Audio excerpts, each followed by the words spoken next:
¿Cómo cierra Ecuador el 2025? Esta semana en Contacto Directo los expertos lo analizarán. Hoy es el turno de la economía. Arranquemos con algunas cifras. En cuanto a crecimiento económico, el Producto Interno Bruto se proyectó en 3,8%, superando el -2% del año pasado, y lo previsto para el 2026 es de 1,8%. La producción petrolera reportó una caída del 9%, con un promedio de producción de Petroecuador de 370.000 barriles diarios. En cuanto a las exportaciones no petroleras, la previsión para 2025 es de 28.600 millones de dólares para este año. La balanza comercial registra 5.000 millones a favor de Ecuador y las ventas internas fueron de 190.000 millones hasta octubre, un crecimiento del 9,2%. ¿Cómo estos números se reflejan en los bolsillos de los ecuatorianos? Para el análisis contamos con Fausto Ortiz, exministro de Finanzas, y Santiago García, catedrático de la Universidad Central. Les damos a ambos la bienvenida a Contacto Directo. Economista Ortiz, buenos días. El Producto Interno Bruto se proyectó en un 3,8% para este 2025, superando el -2% del año anterior, y con una desaceleración del crecimiento para 2026. ¿Cuáles son las reformas que se requieren para darle impulso a ese crecimiento previsto? Sí, gracias, buenos días. Aquí lo importante es que el financiamiento llegue puntual a lo largo del tiempo y no la última quincena del año, como está ocurriendo este año. En mes de diciembre han entrado 2.500 millones de dólares de los 10.000 millones que tenían que entrar. Y entonces ya es muy poco lo que puedes hacer en esta época del año para dinamizar la economía. Quizás por ahí pagar algunos atrasos. Entonces el año siguiente lo que faltaría es que el financiamiento llegue puntual y que el gobierno haga gestiones con el sector privado para que el sector privado sea el que funcione como motor en la economía. Y también poder atraer inversión extranjera, que ha estado bastante debilitada en los últimos 2 o 3 años. Doctor García, buenos días. Si parte del crecimiento de 2025 ha sido generado por el efecto rebote que deviene de la recesión de 2024, ¿cuáles son las acciones que a su criterio permitirían una profundización de la recuperación en un año que no va a tener las incertidumbres que suelen acompañar a los procesos electorales? Sí, un atento saludo, Lenin, a Fausto también, a toda la audiencia. Me parece que hay 4 elementos fundamentales para algo que nos interesa a los ecuatorianos, que esta recuperación del 2025 se mantenga en los próximos años. El primero a mí me parece que es el tema financiero. Ahí hay mucho que hacer en materia de crédito. 2, Fausto ya lo ha mencionado, el tema fiscal, el tema de ingresos, que salgamos de la mejor manera posible. Es un tema con un semáforo amarillo, diría yo, para el tema fiscal. El tercero tiene que ver con concretar las inversiones. Aquí el país tiene oportunidades de inversión en el sector eléctrico, en el sector petrolero, pero hay que trabajar en ello. Y cuarto, el fortalecimiento de exportaciones. Es cierto que, lo acabas de decir, Lenny, muy bien, que hubo un incremento de exportaciones, sobre todo no petroleras. Hay que trabajar en el lado petrolero. Va a haber un incremento de importaciones, eso también es bueno porque es materias primas, bienes de capital. Entonces yo lo veo así, 4 elementos centrales para que esto se sostenga. No nos sirve de mucho si el 25 hay un rebote económico, pero el 26 empezamos a no consolidar este crecimiento económico y hasta el 2029 cuando terminarán funciones de gobierno. Economista Ortiz, la producción petrolera sí cayó y cayó feo, y eso significó 1.500 millones de dólares menos para el fisco. En petróleo no hay inversión, no pasa nada con las rondas de promoción, no hay auditorías de Petroecuador. ¿Cómo se revierte esa tendencia? La respuesta, economista, luego de la cadena del gobierno de las 7. Ya volvemos. Retomamos la revisión de la situación económica del país en este 2025. La verdadera, la que no sale en las cadenas. Economista Ortiz, la producción petrolera cayó. Eso significó 1.500 millones de dólares menos para el fisco. No hay inversión, las rondas petroleras se lanzan, pero nadie viene a poner dinero en el Ecuador. No hay auditorías de la empresa pública. ¿Hasta cuándo? ¿Cómo se revierte esa tendencia? Sí, es muy complicado porque fue este año una caída en producción y también una caída en el precio. Sobre lo que estaba presupuestado para 2025 fue inclusive menor. Y eso de alguna forma fue compensado en ingresos por el aumento del dólar en el diésel en la parte final del año. De cara al 2026 necesita el gobierno levantar la producción, ojalá al nivel pre-crisis del año anterior y arriba de los 500.000 barriles, pero es muy complicado subir cuando está declinando también el bloque 43. Luego lo otro tiene que ver con el precio. Este año no hay una expectativa de aumento del precio. No hemos sentido ningún problema a nivel internacional en el tema de comercio exterior porque el cacao ha aumentado bastante bien, el camarón, el banano, los otros productos de exportación que junto al minería, flores, pesca, superan más de $1.000 millones cada producto, digamos. Entonces, y en su conjunto es 3 veces más lo que es petróleo. Entonces, eso logra equilibrar el sector externo. A nivel fiscal, la relación sigue siendo muy favorable sobre lo que es impuestos contra lo que es petróleo, que no le aporta lo que en el pasado le aportaba al país. Doctor García, y si la producción petrolera no crece, la minería no pasa de ser proyecto, de ser promesa, ¿el país tiene un problema estructural inherente al modelo extractivista o el estancamiento es resultado de políticas específicas del actual gobierno? Yo creo que hay problemas de política pública, Lenin, y voy a hacer referencia a lo que acaba de decir Fausto de la caída de las exportaciones, la producción y exportación de petróleo. Me parece que el Ecuador debe tomarse muy en serio, el país, el gobierno, todos, declarar prioridad nacional la recuperación petrolera en el sentido de que se requiere aumentar al menos 30.000 barriles diarios de producción para que el sistema fiscal no se descalabre. Esa es mi posición, mi análisis. He revisado el último informe del FMI, las proyecciones que se hacen de la economía petrolera, pero como vamos, y lo digo así, 30.000 al menos. Entonces requiere consolidar esa inversión. El Ecuador ya tiene experiencia legislativa, Lenin, hemos pasado por todos. Hay contratos, ¿no es cierto?, de prestación de servicios, hay de participación, o sea, ¿qué nos falta? El tema es implementar, solidificar, darle fuerza a Petroecuador, financiar todo lo que tengamos que financiar para que pueda salir adelante, como acabo de decir, algo que se vuelve importantísimo. Además, la renta petrolera somos partícipes muchos, las universidades, nos interesa que esto salga bien, también los gobiernos locales, es decir, aquí hay un conjunto de intereses, pero me parece que sí son problemas de ejecución de política, de calidad institucional, de visión, de compromiso en serio para sacar adelante, por ejemplo, algo que nos interesa en la última etapa quizás del desarrollo petrolero del país. Y fortalecimiento institucional sin duda, porque una empresa tan grande como Petroecuador, la más importante del país, con 5 o 6 gerentes por año, pues es un poco complicado esperar resultados positivos con esa inestabilidad economista. El sector exportador privado viene con un impulso que está generando réditos importantes.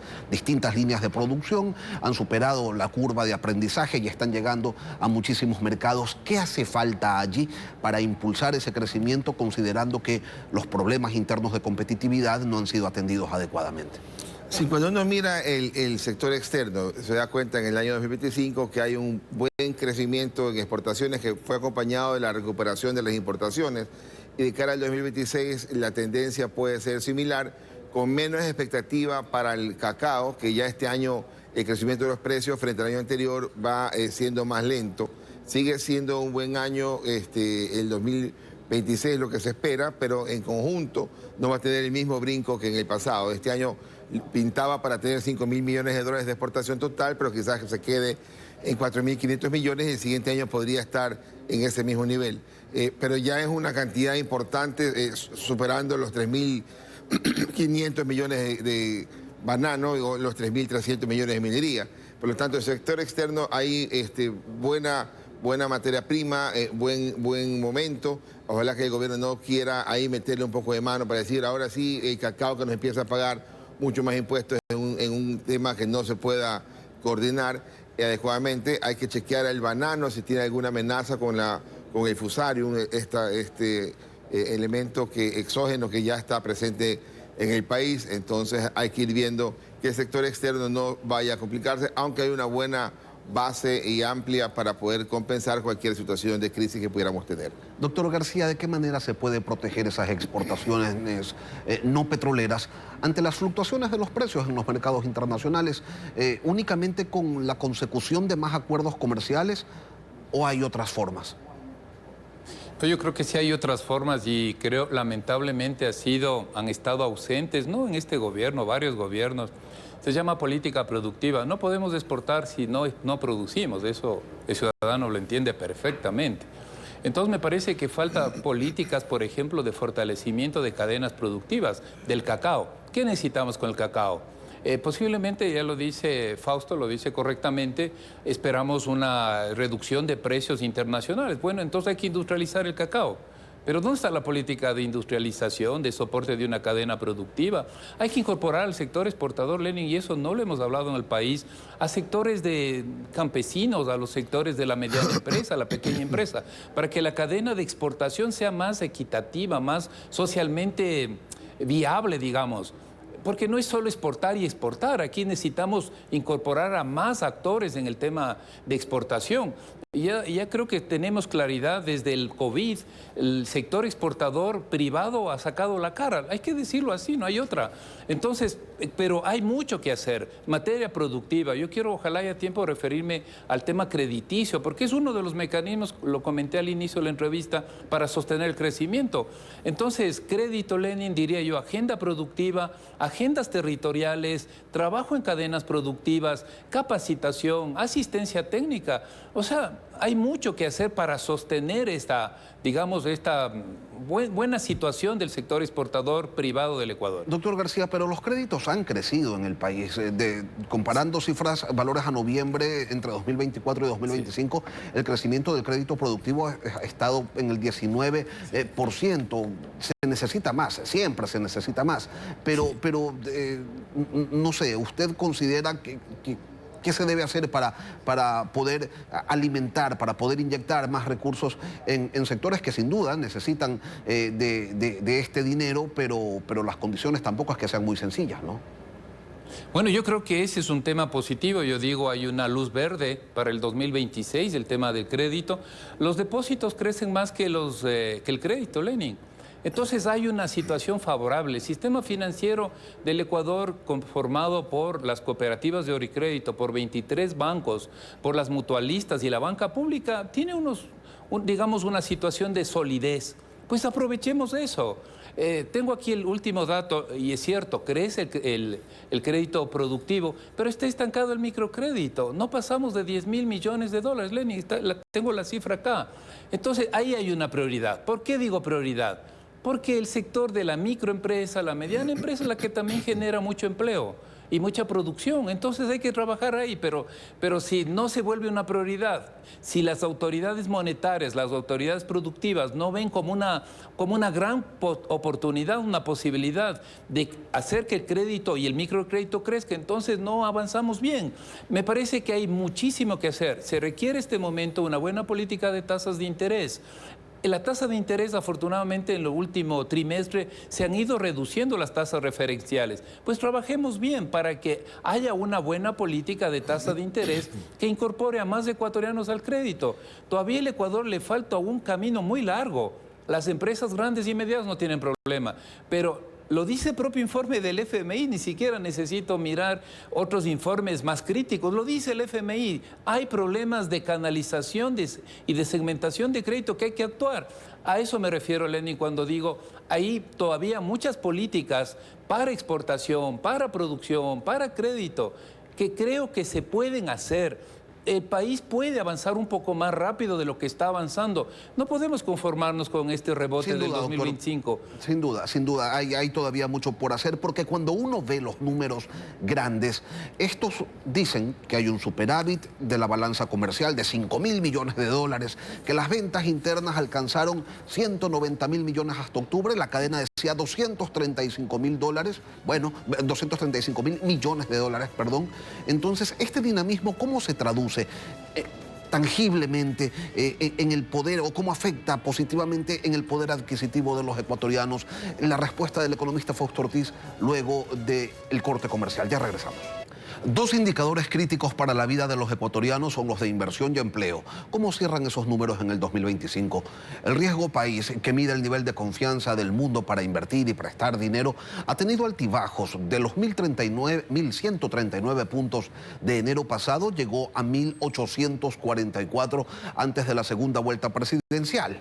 El 26 de octubre, luego del paro indígena, se ubicó en 763 puntos y este mes cayó a 499, ayer estaba en 502. En 2025 la inversión pública apenas fue de 2.400 millones de dólares, dentro de un presupuesto general del Estado que supera los 35.000 millones de dólares. El endeudamiento es alto, 62.500 millones a septiembre de 2025. Si comparamos el empleo adecuado de 2015 y 2025, 10 años, hay un deterioro. Ha pasado del 46% al 37%. Y con este marco, teniendo claras estas cifras, continuamos analizando cómo queda la economía del país este 2025. Nos acompañan el exministro de Finanzas, Fausto Ortiz, y el catedrático de la Universidad Central, Santiago García. Economista, antes del corte le preguntaba sobre cómo estos grandes números, 235.000 millones de dólares en ventas, balanza comercial positiva de 5.000 millones de dólares. Bueno, ¿esto cómo se refleja en el bolsillo del ecuatoriano? Sí, al final a la gente lo que le interesa es saber, ¿tengo empleo o no tengo empleo? ¿Tengo ingresos o no tengo ingresos? ¿Cómo le va a la economía? Le va a afectar, pero él quiere saber si el otro año voy a tener capacidad de que mi hijo se emplee, mi esposa se emplee y la familia pueda estar mejor. Bueno, y eso no ha cambiado en el 2025, ¿no? Hay una ligera mejora en el 2025, el empleo pleno a diciembre de este año, o sea, en menos de una semana tendremos el dato de que estaremos arriba de los 3.250.000 personas, que después de 6 años hemos logrado superar el nivel prepandemia, que era 3.200.000 personas. Pero ese mismo nivel de diciembre de 2025 es el que estaba en diciembre de 2013. Es decir, estamos recién en el mismo número de personas empleadas que teníamos en el 2019, pero también en el 2013. Pero somos más ecuatorianos. Claro, también. antes, en el 2013 eran 6,5 millones de personas que estaban en edad de trabajar, hoy día son más de 8,5 millones de personas. Es decir, incrementaron 2 millones de personas de edad de trabajar y nadie consiguió empleo. Un poco esa es lo duro, los números. Usted lo planteaba en la gráfica, cuando pasa el empleo pleno de 46 al 35 en esos rangos. Pero quizás el porcentaje puede confundir. El número es mucho más crítico, es más complicado. Entonces la gente necesita un empleo adecuado para que la gente pueda pasar de su empleo hacia el empleo para poder tener también algún tipo de afiliación o seguridad social. Doctor García, ¿y qué hacer para romper con el estancamiento de esta aspiración general de tener un empleo, de tener un mejor empleo, que sin embargo no se termina pues de encontrar los caminos? Seguimos hablando de trabajo por horas. ¿Es la única vía o existen otras posibilidades que a los tomadores de decisiones pues no les ha interesado o no han querido o no han podido implementar? Yo creo que lo primero es lo primero, Lenin. Hay que sostener la producción. Si no hay un sostenimiento, digamos, no hay un crecimiento económico que permita abrir las puertas del empleo, es imposible. Podemos hacer todas las reformas legales que queramos. No podrá haber empleo si no hay ese sostenimiento. Desde el 2020, después del COVID, la economía no ha tenido el fuelle, no ha tenido la fuerza para sostenerse. Tanto es que terminamos con un decrecimiento del 2024 y hoy estamos hablando de una recuperación, ojalá se pueda extender 3, 4 años. Primer punto. Segundo punto, yo creo que hay espacio para unas reformas institucionales y legales. Se requiere fortalecer al Ministerio del Trabajo para que pueda regular, para que pueda controlar. Me parece que es un punto crítico y es uno de los ministerios que no ha tenido la atención debida de muchos gobiernos. Segundo, sí hay reformas, por ejemplo, en donde se puede facilitar la contratación ocasional. Por horas ya 2 veces se ha fallado, Lenin, 2 veces. El pueblo ha dicho no, porque entre otras cosas creo que se ha preguntado mal. Esa es mi opinión muy sincera. Ahora, pero se puede mejorar, reducir los requisitos para lo que significa la contratación, mirar los procesos de lo que significa también el despido. Hay muchas cosas que sí creo que se puede hacer a través de unas reformas legales e institucionales. Me parece que complementando mayor crecimiento económico, más reformas legales, institucionales, y muchas de ellas posiblemente son acuerdos ministeriales. Ni siquiera necesitamos posiblemente reformas legales de leyes. Por tanto, Lenin, son los 2 elementos. Sin eso realmente es imposible. Yo menciono el dato. Cierto es que ha habido 190.000 empleos comparando noviembre del 23 a noviembre de este año, que correspondería al periodo del señor Noboa. 190.000 empleos adecuados, pero es muy poco, así no vamos a ir muy lejos. Y el subempleo sigue igual, el desempleo es el mismo número de hace 2 años, hace 3 años es el mismo que hoy. Entonces me parece que aquí hay que trabajar mucho más en política pública, sostener lo que hemos dicho, el crecimiento, más inversión, atender a la microempresa, mejorar las cadenas productivas. Es que hay tantas cosas que se puede y deben hacerse, si no será una quimera, volveremos a hablar de que ha habido un poquito de crecimiento del empleo adecuado, pero el resto de ecuatorianos no logra ver lo que al final del día quiere, empleo e ingresos.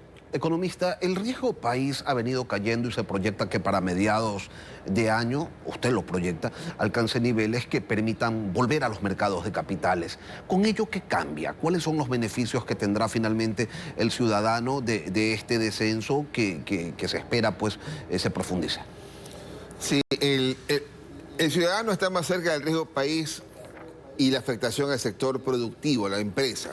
El riesgo país bajo le permite a la empresa conseguir plata más barata, le permite a la empresa conseguir capital, le permite a la empresa conseguir socios para que ese proyecto que estaba en carpeta se pueda desarrollar. De esa manera, entonces, el trabajador puede moverse hacia otra empresa o un mejor sueldo dentro de su misma empresa o nuevos proyectos. Ahí ese riesgo país se conecta un poco con la población. Pero normalmente el riesgo país se vincula a los bonos de deuda externa del gobierno. Y entonces, ¿qué es la ventaja que le da el riesgo país bajo al gobierno? Es poder ampliar el plazo o el horizonte del financiamiento. El Fondo Monetario te ha dado 10.000 millones de dólares en los últimos 5 años. De esos 10.000 millones de dólares, usualmente el plazo del fondo está entre 4 y 6 años. Entonces, si vas a pedirle al Fondo Monetario 10.000 millones en el pasado, quiere decir que le estás pagando casi que 2.000 millones de dólares por año. Es muy elevado. Pensemos en el financiamiento que hay que conseguir en el 2026, que son 16.000 millones en total. Si lo pedimos a 4 años plazo, entonces nos toca pagar 4.000 millones de dólares en amortización cada año. Entonces, el riesgo país bajo te permite ir a buscar la opción de financiamiento en bonos de largo plazo de deuda externa. Ojalá a 10 años, ojalá a 20 años, ojalá con un periodo de gracia largo, para que no se presione más esa cantidad enorme de amortización de capital que tiene que pagar el gobierno y que tiene que ir a buscar financiamiento para aquello. El gobierno tiene que ver cómo ese déficit fiscal, que para el año siguiente va a ser 5.600 millones de dólares, cómo lo financia con deuda que no sea quitarle plata a la Seguridad Social, para que la Seguridad Social pueda esa plata que no le va a quitar al gobierno, entregársela a los afiliados en vía quirografario, prendario, hipotecario. Y entonces de esa manera también la economía se dinamice desde ese lado. Y no simplemente como estos últimos 2 años que, como si le pido plata prestada al Seguro Social, la deuda no aumenta, porque el dato que vimos ahí de 62.500 millones de dólares de deuda total es deuda consolidada, porque la deuda total este año está bordeando los 90.000 millones de dólares.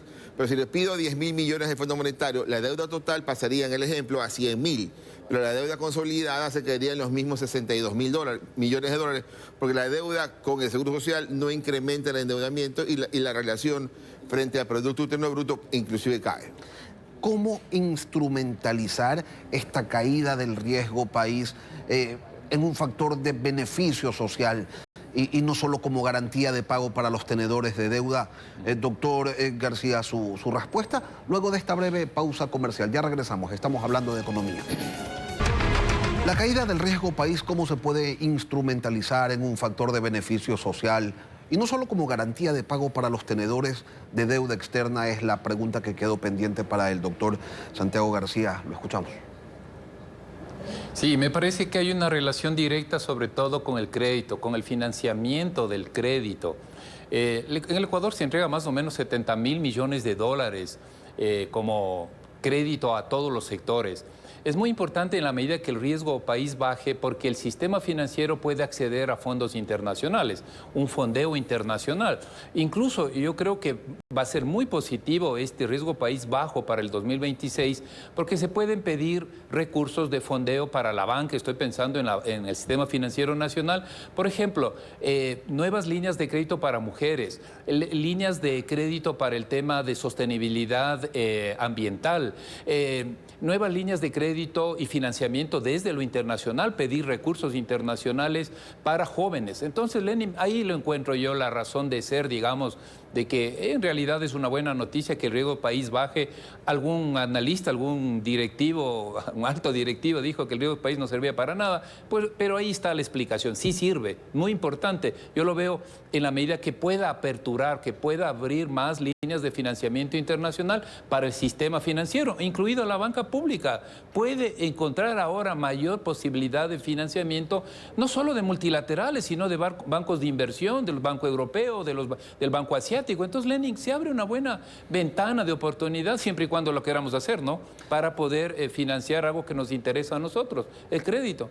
Economista, una inversión pública de 2.400 millones de dólares sobre un presupuesto de 35.000 millones, ¿es la proporción adecuada para impulsar el crecimiento? No, definitivamente no, y quizás también, aparte de verlo contra el presupuesto, verlo contra el Producto Interno Bruto. Un Producto Interno Bruto de 134.000 millones, que es el de este año, o 139.000 millones, que es el próximo, esa inversión se pierde, desaparece. Cuando uno lo compara con el pasado, quizás es de las más bajitas que hemos tenido en los últimos 20 años. Y entonces quiere decir que el gobierno no es el motor de la economía, que dejó de ser el motor desde el 2014, eso ya era algo que se veía venir, ese crecimiento enorme de inversión pública no se pudo sostener y de 2014 para adelante vino cayendo. Y cada gobierno ha venido cayendo, este gobierno la llegó hasta el piso y está tratando de sostenerla, pero necesita un poco más, ¿ya? Y entonces el asunto es que esto es un poco más de deuda para poder incrementar esa inversión pública. Y la deuda ya no puede crecer mucho más fuerte porque estamos ya en dificultad de conseguirla, digamos. Esa es la realidad. La tasa de interés nuestra como país no es una tasa de interés tan elevada. Si uno mira los 90.000 millones de dólares de deuda que tenemos y vemos el pago de interés del año siguiente, que son 4.500, uno dice, bueno, el costo promedio nuestro sería 5%, ¿no? Cuando uno vincula 4.500 a 90.000. El costo de la deuda nueva, el costo si vamos hoy día al mercado internacional con el riesgo país de 500 puntos, más 400 puntos del bono del Tesoro americano, hay que ir a un mercado con conseguir plata del 9%, que es un poco cercano al doble de lo que nos cuesta hoy día. Entonces hay que esperar un poquito más para que eso siga cayendo, ojalá a niveles de 350 puntos. Yo no creo que pueda caer mucho más bajo de aquello, es decir, cuando ya llegue a niveles de 350 puntos, creo que es el momento de ir a buscar financiamiento internacional. Doctor García, ¿el gobierno invierte poco porque no tiene plata o es más un tema de eficiencia y de prioridades? Yo creo que es una combinación de las dos cosas. Tampoco hay recursos fiscales. Vemos que hay un gasto que sí, que es inflexible. Eso hay que decirlo. Tampoco tenemos los mejores ingresos fiscales porque la economía no se ha sostenido en el crecimiento como lo he manifestado en esta importante entrevista. Pero, Lenin, 2.000 millones de inversión pública no vamos muy lejos, la verdad. Y de los 2.500 es para obra pública. Tampoco vamos lejos. Pero hay una solución. Y está en la ley, fue el presidente Noboa parte del proceso para aprobar lo que se llama o se llamó y que hoy está vigente la Ley de Eficiencia Económica. Ahí están las nuevas reglas de juego para las alianzas público-privada. Y aquí tengo el dato. Son exactamente 11.000 millones de dólares mapeados, registrados en la Secretaría de Inversiones. 11.000 millones. 11.000 millones es mucho dinero, es 5 veces más de lo poco que invierte el gobierno en temas de inversión pública. Pues aquí está la solución. Temas viales, no hay tiempo, entiendo, para poder explicar esto. Tema vial, casi 4.000 millones. Tema portuario, 800 millones. Tema energético, 6.000 millones. Entonces, ¿qué necesitamos para que esto funcione? Pero si la Secretaría de Inversiones lo refunden en no sé dónde está, la verdad. Si no hay capacidad institucional, entonces todo quedará en papel, ¿no? Y en mapeo. Pero dejo constancia que sí hay opción para recuperar esa inversión que tanto requerimos. Vialidad, tema eléctrico se vuelve una prioridad, el tema petrolero prioridad, pero hay opciones. Lo que hay que hacer es integrar las políticas, hacer las cosas bien y poder sacar al país adelante. Me parece que va por ahí un poco la visión que tenemos sobre la inversión nacional, la inversión pública en este caso. Alianzas público-privadas, dice el doctor García, será una de las claves de 2026. A su criterio economista, en una frase, un aspecto clave, fundamental del próximo año en materia económica, ¿cuál sería? Financiamiento. El adecuado financiamiento del gobierno, no quitarle más plata del Seguro Social y tratar de trasladar la responsabilidad de crecimiento del sector privado. Les quiero agradecer al exministro de Finanzas, Fausto Ortiz, al catedrático Santiago García por acompañarnos hoy en Contacto.